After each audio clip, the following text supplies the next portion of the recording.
Good morning. Welcome to the Celtic Way morning briefing live. It's the 19th of June.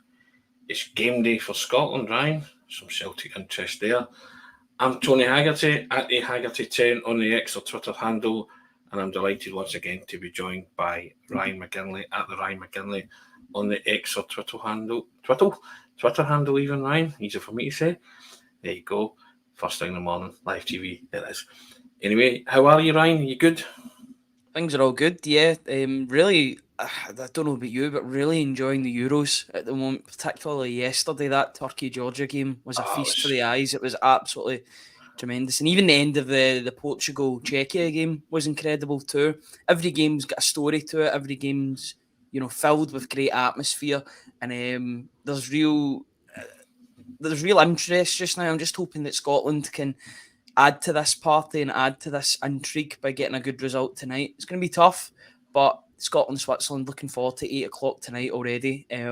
Yeah, just really looking forward to it, but looking forward to talking about everything in general, to be honest. Turkey Georgia was a basketball game in the end, wasn't it? You attack, we'll attack. It was great. It was just terrific viewing. I really enjoyed that. And it's probably one of the games, if you were looking at the fixture list without knowing any of the two teams inside out, you would probably have thought, I might give that a miss. But if you gave that a miss, then shame on you. It was terrific, absolutely brilliant. We were texting each other during it, weren't we, and talking about various things. But yeah, I really enjoyed that myself, and I have to say that. And yeah, Portugal Czechia game came alive, didn't it? Late on. So here's hoping it Yep, it's crazy. continues. Yeah, indeed. Now, say thank you to our sponsors, MPH Group and Weissman Boilers. They sponsor the pod every day, and we say thank you to them. And we also direct you to the bottom. Subscribe to the Celtic Way website. £4 for 4 months. Top quality journalism covering the club you love. Hit that subscribe button, guys. You haven't done it already. www.celticway.co.uk/subscribe. I think it upset a few people yesterday, Ryan, with my Callum McGregor, Graham Souness piece. But hey, it is what it is. And you've got a bit on today, haven't you? Talking about why Matt O'Reilly is worth 34 million. Celtic's evaluation of him. So have a look at that, guys. I'll flick that up and put it into the comment section if you haven't read it already. Thank you very much. Yeah, it's a big fee for Matt O'Reilly, but I think it's justified just in the fact that if he was playing like that down south in the Championship or in the Premier League or in Serie A or the Bundesliga or whatever other league you want to talk about, he would be valued at this. It's just the fact that he's doing the same things, but he's in a lesser league means that he isn't worth that valuation. Apparently, I think Celtic have got to be ruthless with their price tags from now on. Inflation is a very real thing. Cost of living, etc. It doesn't just affect people; it affects football teams and businesses too. So it's about time that Celtic up their prices too. I think they're finding that out on the other side of things because they're going to have to pay more money for players and have to push the boat out ever so slightly because the game has changed. There's a lot more money in football as well, despite there being like cost of living crisis. It feels as if the rich are getting richer in football. So it's about time that Celtic now bump their prices up for players too. And I think that'd be a very fair valuation, 35 million for a player. 23-year-old, very unlucky not to be at the Euros. Celtic's best player by far last season, and he's only going to get better. You know, at 23, he's not found his real game until for another 3, 4, 5 years until his peak. So, whoever does manage to get him, I don't think he'll finish his career at Celtic. That's just due to the fact that he's such a great talent. Whoever does manage to get him will get the best out of him, and I think he'll be worth a lot more than what Celtic will sell him for at the end of the day. But Celtic have got to speculate to accumulate here, bring out a big price. Aye, and they'll have added on or inserted all sorts of clauses if and when Matt O'Reilly does go. But there's Ryan's piece. I put it into the comment section, guys. Have a read of that. It's well worth your time and effort. Now, here we go. Lots of people coming in and commenting, Ryan, already. Brown Warrior saying he thought it was spot on about Souness need calling out. Thank you very much, Brown Warrior. Appreciate that. All sorts of comments coming in. Brown Warrior saying about the market dictates what a player is worth, not a club. Well, he's only worth what someone's willing to pay for him. So, but there you go. And he comes back in and he says, Ryan, Celtic have effectively put a for sale sign on him by going public with the price Is that what you think as well, or are you just thinking that just letting people know that they ain't going to get them cheaply, Ryan? I think's the kind of thinking behind that, possibly. The thing is, I think every player has got a valuation at the end of the day, and if that's met, then the player will move to pastures new. For Matt O'Reilly, he's probably got the highest fee out of all the players that has to be matched by teams. So you might as well put a big price tag on him. That's what negotiations for as well. You know, as much as 34 million would be absolutely incredible for Celtic, I don't think they will get that. It will be a lower fee, I presume, around about 30 million. But that's what negotiations are for, and sell-on clauses, because that can bring up the valuation or bring the valuation more to what Celtic would want. Sell-on fees, added bonuses as well. So I do think he will move on this summer, unfortunately. I want him to stay for another season. I know you've talked about maybe him potentially staying, and I'd love to be surprised.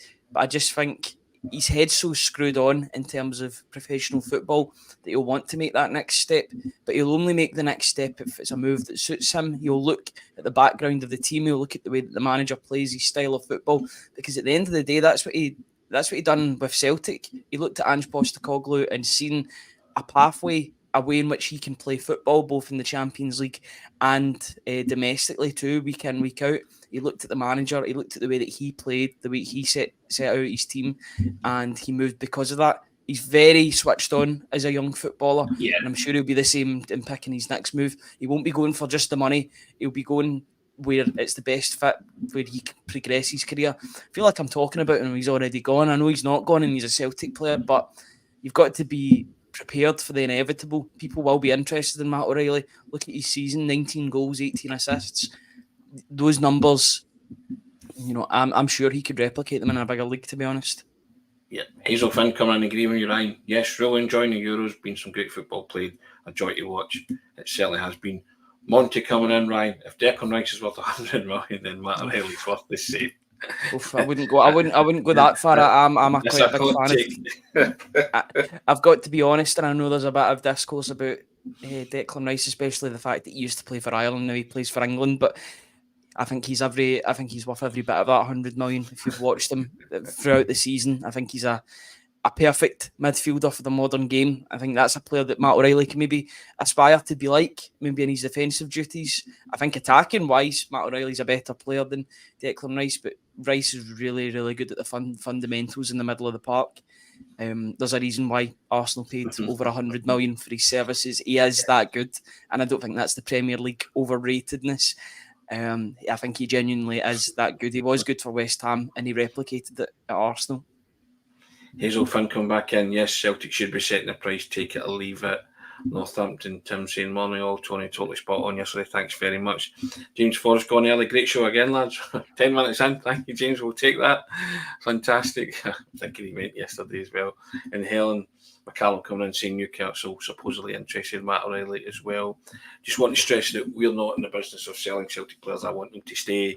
Ryan wants them to stay, but we're being realistic in terms of the evaluation of them, and that's what Ryan's written a piece about that and saying that 34 million evaluation of Matt O'Reilly is justifiable from Celtic's standpoint.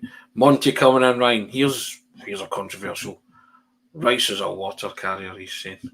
Like a la Didier Deschamps. I know, people say that about him, yeah. I think he plays in the most important part of the park. I think all the best players at the moment anyway are in the centre of midfield in world football. Yes, I know you could make exceptions for players like Mbappe and Haaland maybe, but I think all the best players at the moment, you know, maybe wingers as well, but all the best players are centre midfielders. Look at Declan Rice, look at Rodri, look at Pedri. All of these players are all in that one position. It's so important in the modern day. Matt O'Reilly plays a wee bit further forward. He's more of an 8/10, but he can play in that number 6, number 8 role. It just shows his versatility, and it'll be interesting to see where he does end up in his career later on. Will he stay in the attacking mid, or will he move back? Because I think he's good enough to play either or. He did so well in that second season under Ange Postecoglou to deputise for Callum McGregor when he was out injured with that facial knock, or the facial injury that he got. They had to wear the mask coming back to. I just think that showed his versatility, and I think that maybe skewed his numbers ever so slightly last season too, because he had to take a step back, so he wasn't getting involved in the attacking play nearly as much. But this season, or last season just past there, he's shown how good he can be in that number 8/10. It's kind of a mix between the two, because even though he is the furthest forward of the three midfielders, he's not necessarily playing as an attacking midfielder. He's playing just outside. Because him and Hatate are sometimes kind of level in the way that they play with Cal McGregor further back. Matt O'Reilly's given that freedom to roam and get into the box, and I think that's been the difference this season, because other teams just can't handle him getting into the box and making opportunities. Anthony Brogan coming in and saying if Matt O'Reilly does go, he would only leave Celtic for Champions League football. That's what he thinks. Well, he's already got Champions League football at Celtic at the minute. We've banged on about 8, possibly 10 games in the biggest stage, club stage. So, yeah, I'm still quite confident that Matt O'Reilly will stay. Yeah, Stuart Miller, Rice is just as verbal for Arsenal as Rodriguez for City. And just wanted to make a point, I think it was Eric Cantona that called Didier Deschamps a water carrier, wasn't it? The great Eric Cantona, and you're not going to argue or mess with him, are you? He was a player, as they say. Now, Scotland are playing tonight, Ryan. Crunch game against Switzerland, second game of the campaign. We won't dwell on last Friday. Scotland need to get something from it to keep their qualification hopes alive. And lots of people coming in and having their say about Callum McGregor.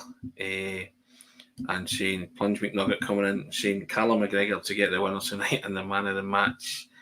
And Brown Warrior coming in saying fair enough, he thought it was interesting. It's Graham Souness failed to highlight the performance of Andy Robertson, the Liverpool-based captain, but he put the boot right into the Celtic. He had the same thing after the game. Yeah, that he... Yeah, and so lots of comments and kind of interesting reading about Callum McGregor with regards to Friday night. I'll ask you this straight off the bat. Does Callum McGregor start for you tonight? No question. No question whatsoever. I just think that he'll have been saving all this up in his head. We've seen this before from Callum McGregor when people write him off. It's very much a write him off at your peril. And I don't think Switzerland will be writing him off, because I think they scout their players effectively and they'll know what Callum McGregor can bring to the Scotland team and to the international scene as a whole. There's been a lot of nonsense talked about Callum McGregor. He didn't have the best game on Friday, but I would ask the question, who did have a good game on Friday? Nobody. Andy Robertson had a shocking game, yet he's not getting anywhere near the criticism. I think Andy Robertson sometimes is posted missing in a lot of Scotland games, but he gets away with it because he's the captain. He plays for Liverpool. One of the darlings of down south in the Premier League, Kieran Tierney, didn't have the best game. I think Callum McGregor was an easy target on Friday, and it was easy to sort of put the blame on the fact that Billy Gilmour wasn't playing. I would make the point that the same thing would have happened if Billy Gilmour played or Callum McGregor. The fact is that Scott McTominay and John McGinn wanted to be attackers for the game when they shirked their responsibilities as in the defensive end of the midfield. As the midfielders, yes, you've got to get forward, but you've also got to defend. Even John McGinn after the game was talking about it wasn't the best version of himself playing in that game against Germany. So if you've got one player, Callum McGregor was the deepest of the three midfielders on the day, or the four midfielders on the day if you count Ryan Christie. He was left isolated for many parts of that game. And when you're left isolated against anyone, that's bad. But if you're left isolated against the likes of Florian Wirtz, Jamal Musiala, Tony Kroos, then there's trouble. That's not even including their strikers, because they were bringing on Leroy Sané in the second half. When I seen him getting warmed up, I was like, oh my goodness, what is going to happen here? Because Scotland just couldn't defend whatsoever on the night. But I think there's been a lot of rubbish about Callum McGregor. Didn't have the best game, but I think he'll be storing all of this up. And do not be surprised if he has a player of the match performance tonight against Granit Xhaka, and Granit Xhaka's Switzerland. I just think he's got that in him, and he's made of strong stuff. There is a reason why the Celtic captain is the Celtic captain, and that's because he brings out character in games in which people were maybe writing him off. Write him off at your peril. Lots of people did, including myself, in upcoming games against Rangers, and he came up trumps. So, yeah. Let's see what he can do. Let's give him the benefit of the doubt. I do think Billy Gilmour should play, but I think they've got to play as a double pivot, the two. You can't have Billy Gilmour on his own. You have to play Callum McGregor and Billy Gilmour in the same team for the double pivot to work. They only work as well together, because I think I look back to that England game in the last Euros, and Billy Gilmour had a great game against England in the Euros because He did. he had Callum McGregor next to him. Yes. He was doing all the dirty work. Yes, he was the water carrier, but he was actually facilitating Billy Gilmour's good play on the day by being the defensive option. Callum McGregor was the man of the match that night against England, but it was Billy Gilmour that got all the plaudits, in my personal opinion. Agree. I said the exact same. A better game than Billy Gilmour that night, but it was Billy Gilmour that got all the kind of the flowers, as you like to call it, and I was fine with that because I thought the two of them were excellent. But people talk about things that went unnoticed. Callum McGregor's performance that night against England at Wembley went unnoticed because they just expect it, whereas Billy Gilmour was a surprise package, and it was, my God, who's this wonder kid type thing.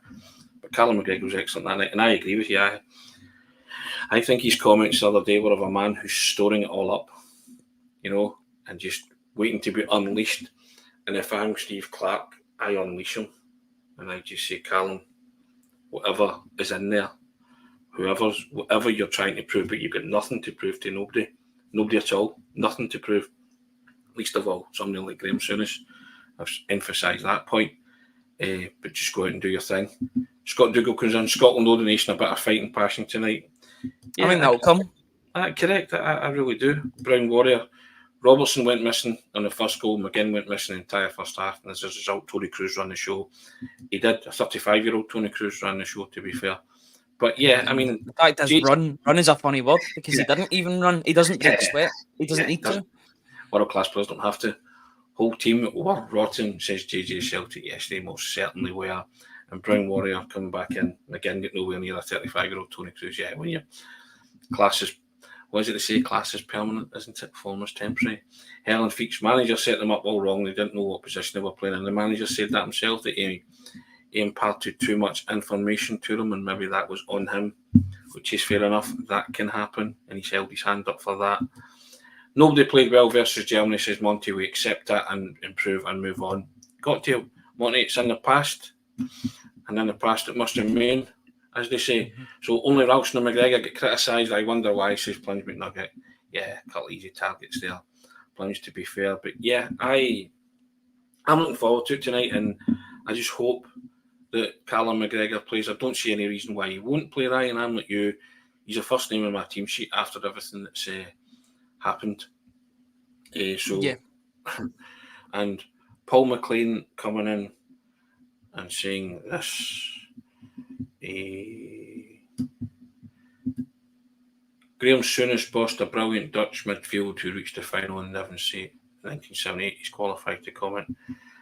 Well, not questioning his qualifications to comment, Paul. We're questioning his comments that he made, which were quite disparaging towards Callum McGregor. That's his name. He's not the Celtic captain. His name is Callum McGregor. That was what everybody was annoyed about. So yeah, we'll not question. And I said it here yesterday. I said Graham Souness was one of the better pundits on Sky when he worked for Sky. I enjoyed listening to him. I thought he gave really intelligent insight. I just thought he let himself down there, Paul, by saying those two words. But yeah, nobody's questioning the fact that Souness did play well in that 1978 game against Holland, but Scotland still crashed out of the tournament despite Archie Gemmell's wonder goal. You'll have seen the highlights of that, Ryan, won't you? You've seen that on YouTube many times. Graham Souness had a good game, World Cup 1978 in Argentina. But yeah, I just think a lot of Celtic supporters were a bit miffed at Graham Souness' comments. So there you go, Paul. But worthwhile flicking that up because in the interest of balance, Ryan, yes? Yeah, absolutely. I've just remembered actually about something that I read last night, and it's nothing to do with Scotland, but it's maybe a talking point that we could have. There was that link with the American reporter, and he was talking about Cameron Carter-Vickers had interest from Besiktas, Ipswich. I think there was a couple of other English teams too. But, this is, as much as it isn't music to my ears, it is the fact that Celtic have got him on a new 5-year deal. It's important that they did get him on a 5-year deal because they're going to have to pay top dollar to get somebody like Carter-Vickers. But in my opinion, I think he's absolutely not for sale at any price. He's that important to the makeup of this Celtic team. I know I've kind of changed the subject here, but I felt like it was important to talk about that. Besiktas, I don't. How do you say this without sounding a tad disrespectful? I don't think they can afford Cameron Carter-Vickers and what Celtic would be looking for in terms of a price tag. I know they can give big wages, but in terms of a transfer fee, you don't really see Turkish teams coming out with massive transfer fees, and that's what it would take Cameron Carter-Vickers to leave Celtic at this moment in time. It's a bit like Matt O'Reilly every time he went on international duty with Denmark. He was asked, does he see himself playing at a higher level because of, certain countries or journalists, contempt for the Scottish League. And it's always the same. This always surfaces whenever Cameron Carter-Vickers goes away with the American national team. People are very disparaging towards Scottish football. And the man himself always tells them, I'm happy because I'm playing at a high level. And he tells people, I love that responsibility that I've got, where drawing football matches is a crisis, where he talks about losing titles wasn't an option. Losing the title was unacceptable, he said, at the end of the season there. I like playing with that pressure. I like being that guy who people rely on. I like playing at the top level with Celtic in the Champions League. He's got 8-10 games possibly in the greatest club competition on earth coming up this season.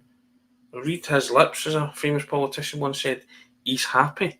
He's had a nomadic lifestyle already where the grass isn't always greener. He had 7 loan spells before he found a spiritual home and a footballing home at Celtic. So I don't know how many times this guy has to say it. I agree with you. I think he is one of the, if you want to call a Celtic player a crown jewel. He's not for sale, but he doesn't want to be for sale. He's never agitated for a move. That's why he committed to a 5-year deal or a 5.5-year deal, Ryan. So West Ham, all these other teams, Besiktas, fine. But if you're Brendan Rodgers, the sign says don't walk.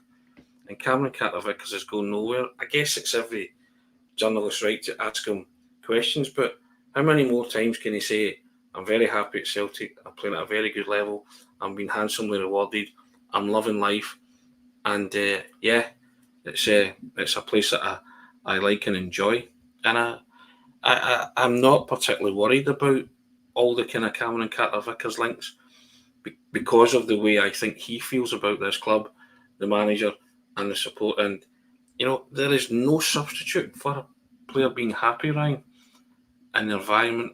And the guy who, he's pretty much a go-to guy at Celtic, isn't he? He's the captain out with Callum McGregor, isn't he? He's the big player that people respect and look up to at that football club. Well, he's definitely second in command now, that's for sure, because Joe Hart's now left the club. So he's second in command in terms of the captain's armband after Callum McGregor, obviously. Alistair Johnson might have something to say about that, as well as Greg Taylor. But I think now it'll be Callum McGregor, Cameron Carter-Vickers, and then everybody else. He's that important. It's not just what he brings on the park, it's that authority and leadership off of the park and on the park too, because he'll bring leadership at the back. He keeps everything steady. I'd have a wee look at Celtic's numbers when Carter-Vickers is in the team compared to when he's out of the team, and there's massive differences. He's the player that makes Celtic tick at the end of the day, especially at the back, where you need solidity, you need strength, and Cameron Carter-Vickers brings that in droves. It's just an added bonus that he's quite mobile and he's got good recovery pace too. I don't think he will go anywhere this summer because he signed a 5.5-year deal, which took him up to the end of this season, and then the 5-year deal starts. So he's effectively a new signing for Celtic when you think of contract deals. 5 years, he's completely signed up from now until when's 5 years from now, 2029. Yes. That's him. That's the rest of the year. Quick maths. Yeah, it gets there. That's him for the basically signed up for the rest of his prime. So in order for someone to grab him in his prime, then they're going to have to pay big money for him, which I think he's worth. I think he's worth more to Celtic in the team rather than Celtic going and selling him for a good price. I think it would cost more to replace him, if I'm being perfectly honest. As I said before, I think Rodgers in the construction business here, like Ange Postecoglou was. No, managers are in the construction business, not deconstruction. They're trying to build a team. You know, Ange came away with the build a beautiful house analogy, remember? You don't want to look over your neighbour's garden, all that kind of stuff. So I think Rodgers is the same. He's trying to build a team here, you know, to use that kind of analogy. I mean, there's also murmurings about Starfelt coming back as well, but, you know, no sooner is that name being floated as somebody writes a story, stumbling blocks, wages, you know, it's just like, you know, it's, as I said, when I was talking about the goalkeepers, pick a goalkeeper, any goalkeeper, it's pick a player, any player, and then throw in stumbling blocks because of their wages, you know, so I just, I kind of switch off to that, Ryan. It blows me rigid, you know. I don't think Celtic will be scouting any players who they can't afford. Simple as that. Because what's the point? It's wasted energy, it's wasted time.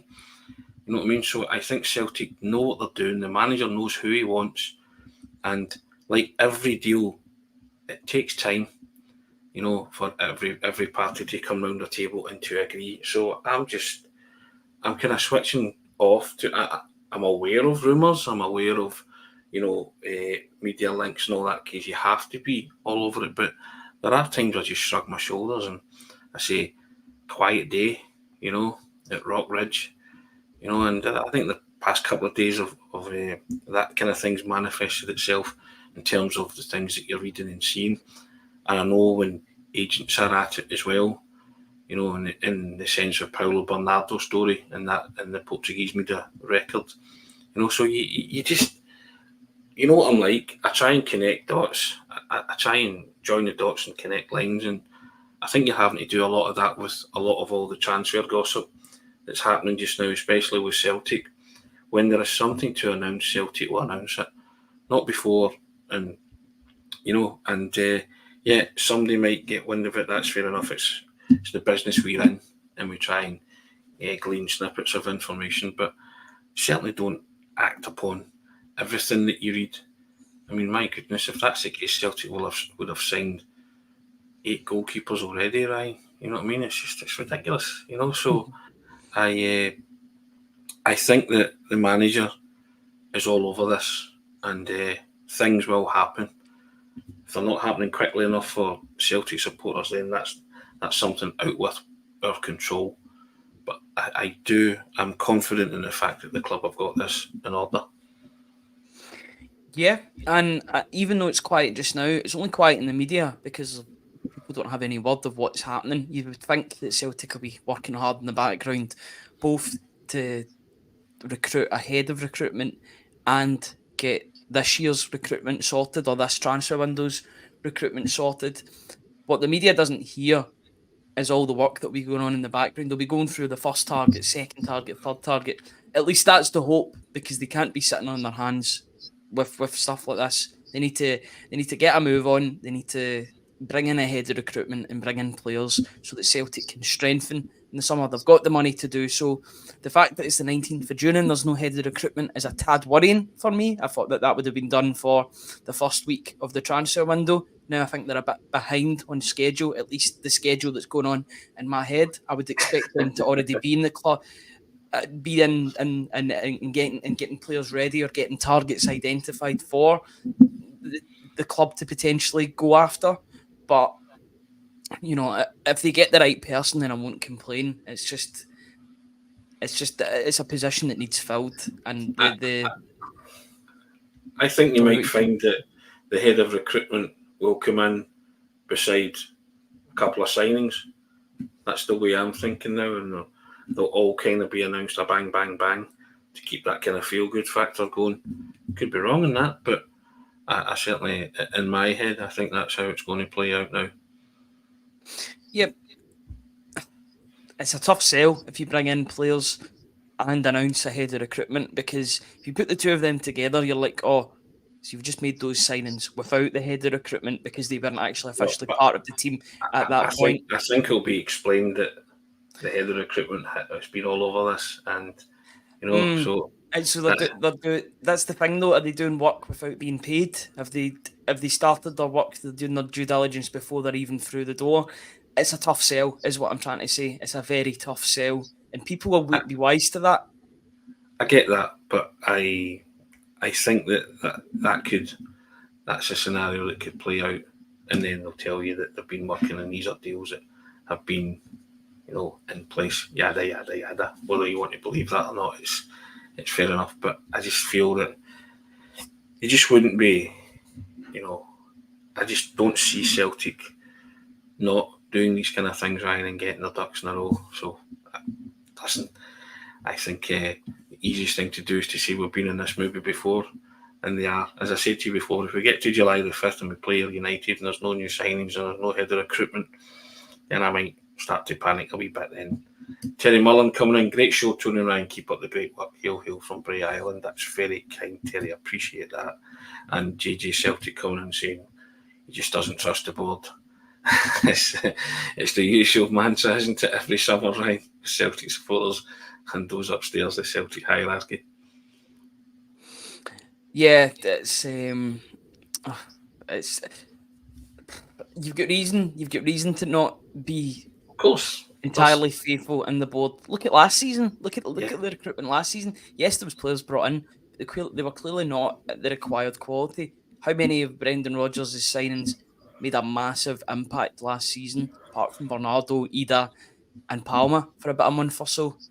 It's not a great look when you're bringing in players like Yang, who cannot defend a simple transaction between him and Rabbi Matondo. Great goal, but so immature defensively. Odin Thiago Home showed some good things, but at the same time, he couldn't even make benches, never mind starting 11s at the end of the season. Kwon, who was signed and then loaned out.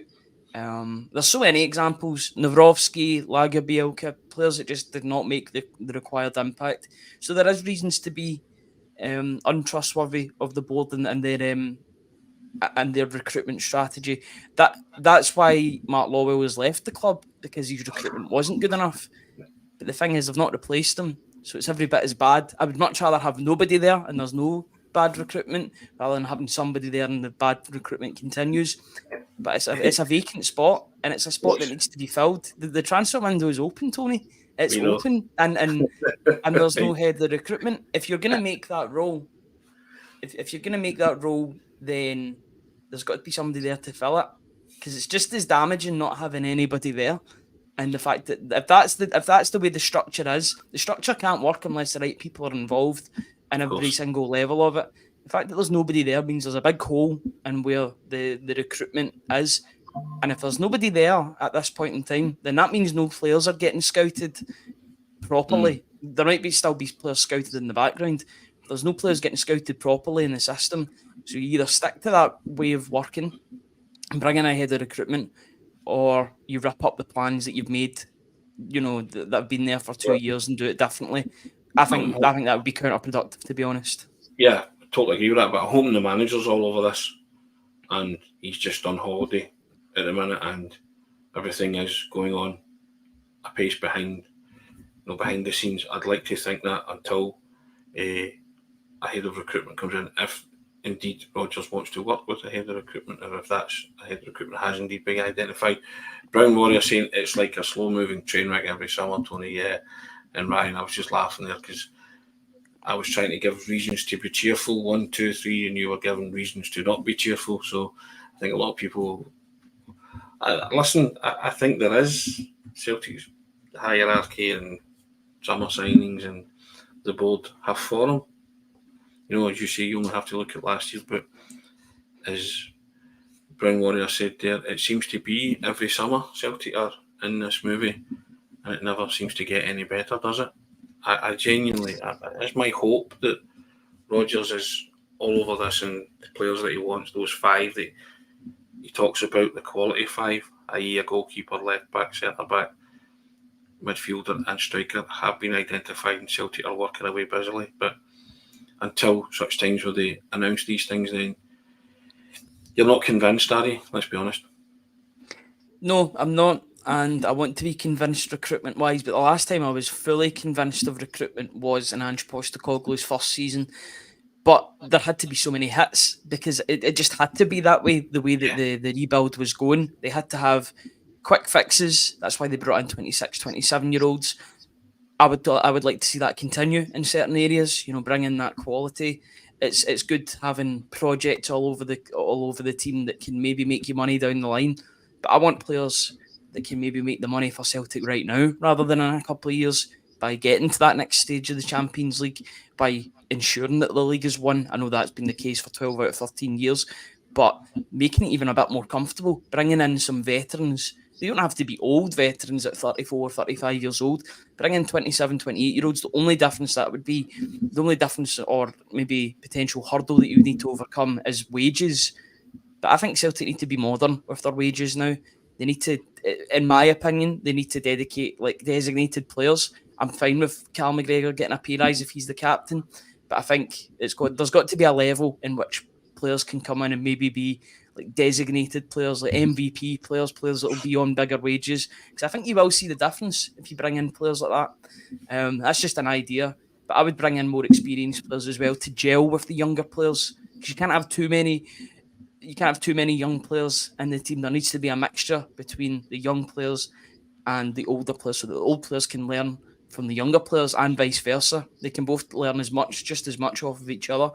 So yeah, I'd bring in more experience, more reputable names this summer, and that's the way that Celtic are going to improve, in my opinion. If they bring in more reputable names and a bit older players as well, it's all good having young players that are going to make you money.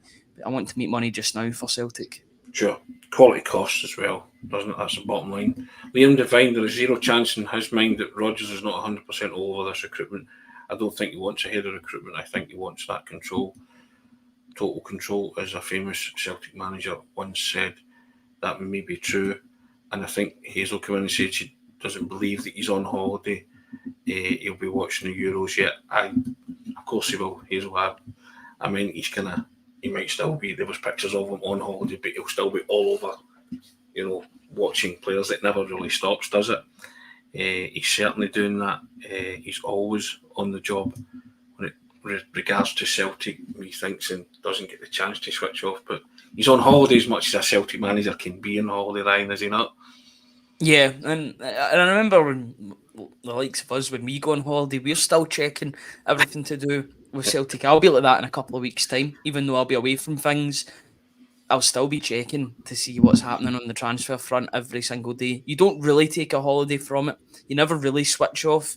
You might be in a different location. You might be in a sunnier climate, but you're always checking what's happening with Celtic. You can't switch off because it's just that big a team. There's always news and stories coming out of the club and things happening. Just hoping it's a busy summer for recruitment, both in the way and out of the way. I think there needs to be quite a few players that need to be shown the door. Not shown the door, but maybe found a new horizon for them, or a new location to ply their trade, because they just won't cut it at Celtic. And I think if you take whatever shortfall you've got with transfer fees, get rid of the wages, and then rejig it so that you're giving those wages to players that are actually going to impact the first team. And I think that'd be a good way to go about things.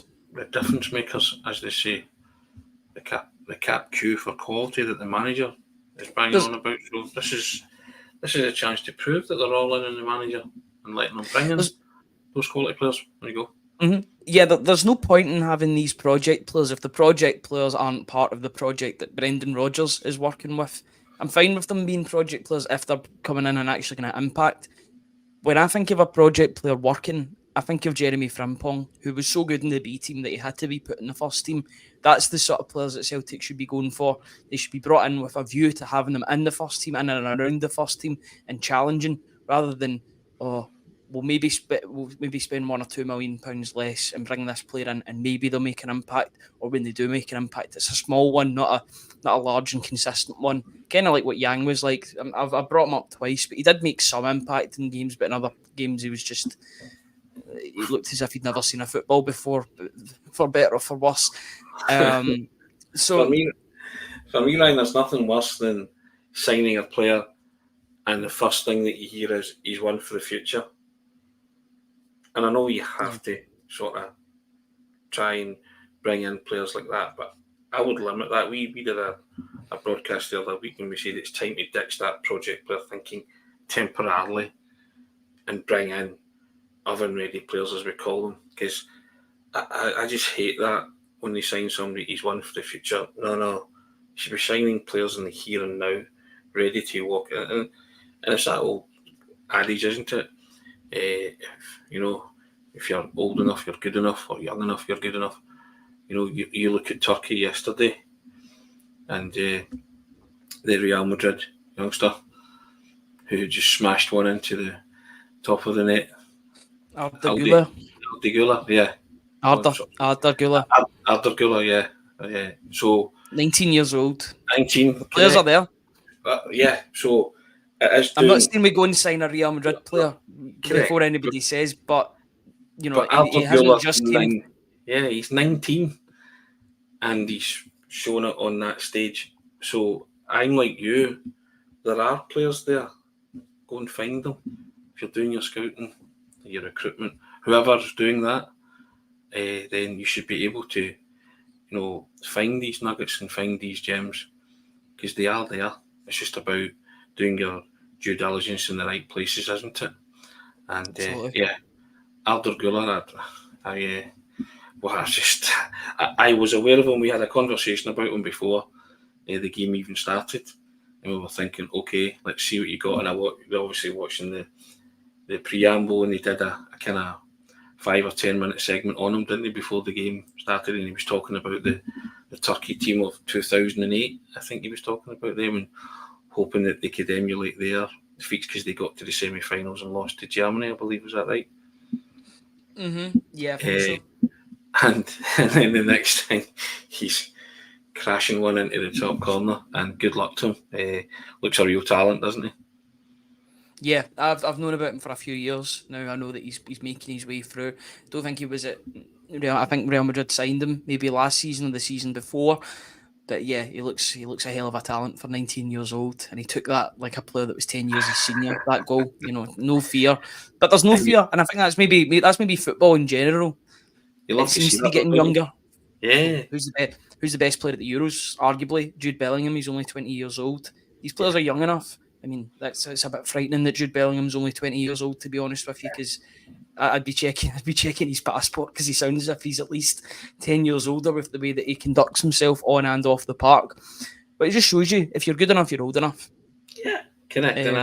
And you just have to be shopping in the right markets, don't you, to find these kind of players. They're not all Arda Gülers of this world, are they? But hey, there are players of similar ilk who Celtic can be in and around. And I think that's what Brendan Rodgers thinks as well.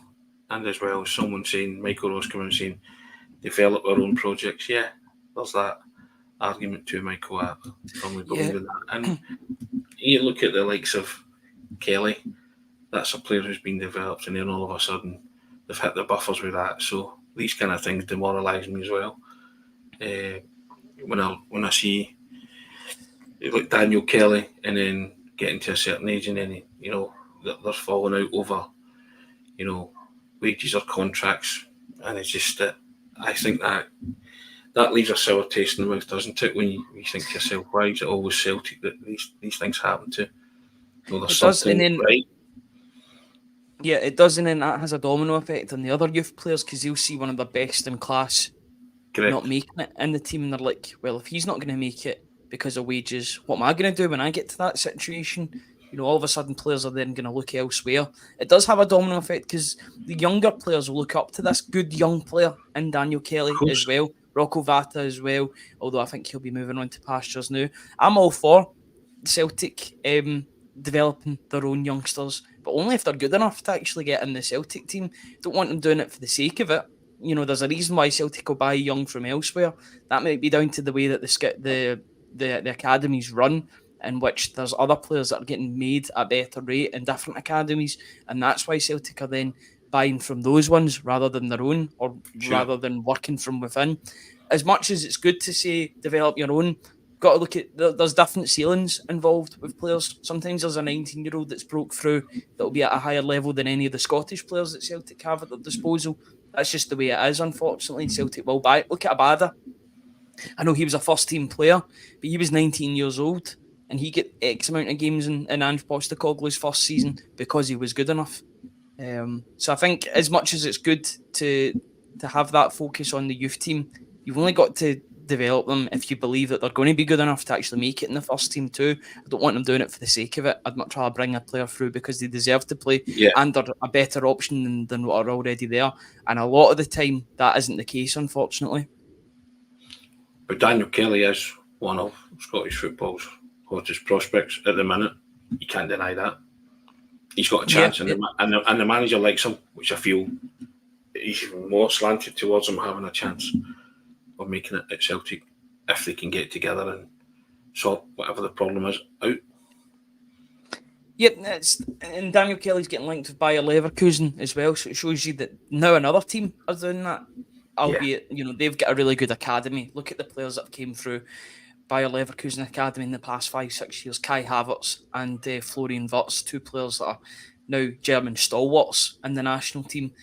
So that shows you that there's something there. If they're actually looking at Celtic and maybe bringing him into their academy, they must see something in his game that they're like, he could maybe get to that level. Maybe not the same level as Wirtz or Havertz, but good enough to be in and around the Bayer Leverkusen team, a team that almost went unbeaten in all competitions this season, not just the Bundesliga. It shows you that there's talent there, and Celtic have got to nurture that talent. I think that's a massive compliment that Bayer Leverkusen were interested in the player, but it's got to be like a push in the right direction. It's got to be like a wake up call for Celtic. To be like, right, sign him up because he will be good enough to play at a good level. And I think we'll end it there because we want stuff to talk about on Thursday and Friday, Ryan. That's been just over 45 minutes. We've been going there with a wee bit of injury time, but here's hoping you've enjoyed it, guys. Listen, we say good luck to Callum McGregor, Tony Ralston, James Forrest, and who's the other one, Ryan? Whose name escapes me? Who's in the squad? Greg Ralston? Greg Taylor, sorry. I knew there was 4. I just to them, and hopefully they can all play a part in tonight's game against Switzerland. Here's hoping that Scotland can get the result that keeps their qualification dream and hopes alive. But if in terms of the Celtic contingent, hope Callum McGregor starts and he has a stormer, Ryan, yeah? Absolutely, and I want him to prove a lot of people wrong tonight. I want him to be known as Callum McGregor, the Celtic captain, not just the Celtic captain tonight. Indeed. And on that note, we shall say bid you a fond farewell and adieu and all of that, and whatever you're doing for the Euros today, enjoy it. 2 o'clock, 5 o'clock, 8 o'clock football matches, can't beat it, Ryan. It's the business, isn't it? But we'll be back tomorrow to talk everything Celtic again. Ryan, thank you for today. Another stellar contribution. Guys, have a wonderful Wednesday. Same time, same bat channel tomorrow. Cheers, guys. Thank you.